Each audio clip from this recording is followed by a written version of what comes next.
আমাদের নকিব, আমাদের হাওয়ার মৌলানা মতিউর রহমান নিজামী, আলী হাসান মোহাম্মদ মুজাহিদ, আব্দুল কাদের মোল্লা, মীর কাসেম আলী বিন্টু ভাই জীবন দিয়েছেন, তারপরেও জালেমের কাছে মাথা নত করে। মীর কাসেম আলী ভাইয়ের জীবনের একটা ঘটনা পড়ার পর নিজের অজান্তেই কেঁদে ফেলেছি, চোখে পানি আটকানো যায় না। শুধুমাত্র ইমানের পরীক্ষাটা বোঝানোর জন্য, ইমানের শক্তিটা বোঝানোর জন্য আপনাদের 2 মিনিটের মধ্যে কথাটা বলবো। ওই মীর কাসেম আলী ভাই যখন আমেরিকার মধ্যে বসবাস করতেছিল, আমেরিকায় অবস্থান করতেছিলেন, বাংলাদেশের মধ্যে আন্তর্জাতিক অপরাধ ট্রাইব্যুনাল গঠন হলো, চতুর্দিক থেকে সবাইকে যখন গ্রেফতার করা শুরু হয়ে গেল, মীর কাসেম আলী ভাই যখন আমেরিকার মধ্যে ছিলেন, আত্মীয় স্বজন পাড়া প্রতিবেশী বলল দেশের মধ্যে যাওয়ার দরকার নাই, দেশে গেলেই কিন্তু আপনাকে গ্রেফতার করা হবে, ফাঁসির দড়িতে ঝোলানো হবে। মীর কাসেম আলী ভাই বলেছিল আমি দেশের মধ্যে যাব, প্রয়োজনে জেলে বন্দী হব, প্রয়োজনে ফাঁসির দড়িতে ঝুলব রে, আমি তারপরে প্রমাণ করতে চাই আমি মীর কাসেম আলী কোনো অন্যায় করি না। লিল্লাহ তাকবীর। এই কথা বলার পরে মীর কাসেম আলী ভাই দেশের মধ্যে আসলেন, তাকে গ্রেফতার করা হলো, 3 বছরের মধ্যে বিচার করা হলো, মিথ্যা মামলা, মিথ্যা রায়, মিথ্যা সাক্ষী দিয়ে তার বিচার কার্য সম্পাদন হলো, এমনকি তার বিরুদ্ধে ফাঁসির রায় দিয়ে দেওয়া হলো। কিন্তু যেই দিন তাকে ফাঁসি দেওয়া হবে, এই দিনে এমন একটা ঘটনা ঘটে গেল, যেই ঘটনা শোনার পরে মানুষেরা বড় আশ্চর্য হয়ে গেছে। মীর কাসেম আলী ভাইকে যখন ফাঁসি দিয়ে দেবেন, তার 3 ঘন্টা পূর্বে ওই জেলখানার কিছু জেলার বের হয়ে মীর কাসেম আলীর কাছে যাওয়ার পরে ডাক দিয়ে বলে ভাই এখন থেকে 3 ঘন্টা পরে আপনাকে ফাঁসির দড়িতে ঝোলানো হবে। এই কথা শোনার পরে মীর কাসেম আলী ভাই চিৎকার করে বলেছিলেন আলহামদুলিল্লাহ, আল্লাহ মনে হয় আমাকে শহীদ হিসেবে কবুল করবি। এই কথা বলার পরে তিনি ঘড়ির দিকে লক্ষ্য করলেন, তিনি লক্ষ্য করে দেখতে পারলেন এখনো 3 ঘন্টার সময় বাকি। মীর কাসেম আলী ভাই চিৎকার করে বলেছিলেন এখনো তো 3 ঘন্টা পর আমাকে ফাঁসির দড়িতে ঝোলানো হবে, এই 3 ঘন্টার সময় বসে বসে কি করব, আমি একটু 1 ঘন্টা ঘুমাই পড়ি, আমি ঘুম থেকে ওঠার পরে আল্লাহর সঙ্গে ফ্রেশ মাইন্ডে দেখা করতে চাই। এই কথা বলার পরে তিনি ঘুমিয়ে পড়লেন। জেলখানার জেলার তার কাছ থেকে চলে গেলেন, 1 ঘন্টা পরে সময় পার হলো। জেলখানার জেলার আবার মীর কাসেম আলী ভাইয়ের কাছে যাওয়ার পরে লক্ষ্য করে দেয় যেই মানুষটাকে 2 ঘন্টা পরে ফাঁসির দড়িতে ঝোলানো হবে, ওই মানুষটা নাক ডেকে ডেকে ফোফায়া ফোফায়া শব্দ করে করে তিনি ঘুম পাচ্ছেন। জেলার গোলামীর কাসেম আলী ভাইকে ডাক দিলেন, ঘুম থেকে উঠে গেলেন। ঘুম থেকে ওঠার পরে তিনি গোসল করলেন, পায়জামা পাঞ্জাবি বললেন, মাথার মধ্যে টুপি দিয়ে যখন তিনি রেডি হয়ে গেলেন ফাঁসির কাস্টে দিকে যাওয়ার জন্য, কিছুক্ষণ তিনি কোরআন তিলাওয়াত করলেন, কোরআনটা বুকের মধ্যে রাখলেন। কোরআন রাখার পরে যখন সময় হয়ে গেল, যখন তাকে নিয়ে যাওয়া হবে ফাঁসির দড়ির ভেতরে, কয়েকজন পুলিশ আসতে করে আসার পরে 2 জন করে 4 জন তারা হাত ধরে ফেললো, হাতটা ধরে ধরে তাকে ফাঁসির কাস্টে নিয়ে যাবে।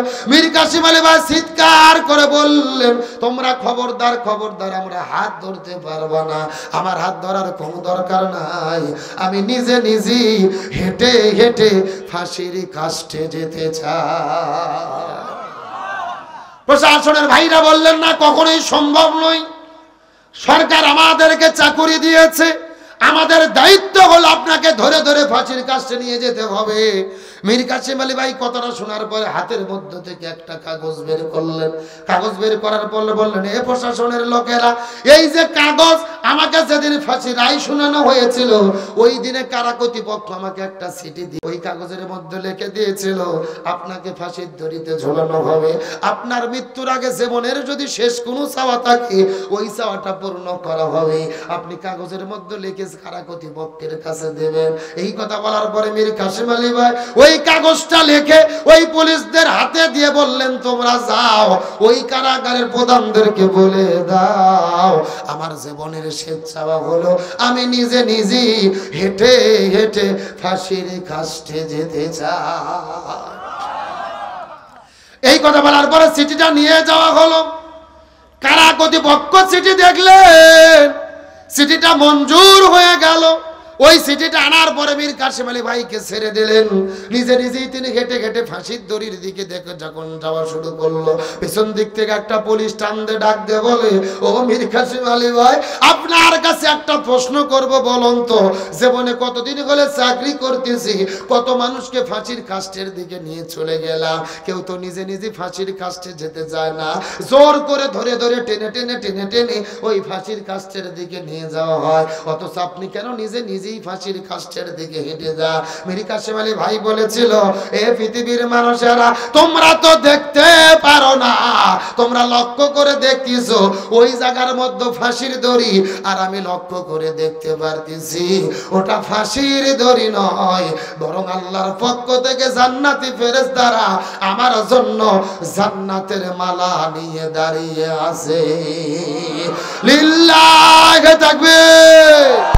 ওয়ালা তাকুলু লিমান ইয়াকতালু ফি সাবিলিল্লাহি আমওয়াত বাল আহয়াউ ওয়ালাকিন লা তাশউরুন। আল্লাহ তাআলা ডাকতে বলেন, হে পৃথিবীর মুসলমানেরা, গভীর মনোযোগ। দিনের জন্য যারা জীবন দেয়, ইসলামের জন্য যারা জীবন দেয়, ইসলামী আন্দোলনের কর্মীরা যারা জীবন দেয়, এদেরকে তোমরা মৃত বলো না, এদেরকে তোমরা মৃত বলো না। এরা মরে না, এরা মরে না, এরা কখনোই মরে না, এরা জিন্দা, এরা জিন্দা, এরা জিন্দা, এরা জিন্দা। দিন প্রতিষ্ঠার জন্য যারা জীবন দেয়, এদেরকে মৃত বলো না, বরং এরা জিন্দা। তোমরা বুঝতে পারো না, আমি আল্লাহ এদেরকে জান্নাতের রিজিক প্রদান করে থাকি। লিল্লাহি তাকবীর। এ বগুড়ার মুসলমান, গভীর মনোযোগ। আমার মনে বলে, এই সমস্ত নেতৃবৃন্দুর জীবন দেওয়ার স্যাক্রিফাইসের বিনিময়ে আল্লাহ নতুন করে একটা স্বাধীনতা আমাদেরকে দিয়েছে। আর যারা শেষ করতে চেয়েছিল, জামাত বিএনপির উপর অত্যাচার নির্যাতন করেছিল, দাড়ি টুপিওয়ালাদের উপর অত্যাচার নির্যাতন করেছিল, আজকে তারা দেশে আছে না পালাইছে? আরো জোরে বলেন।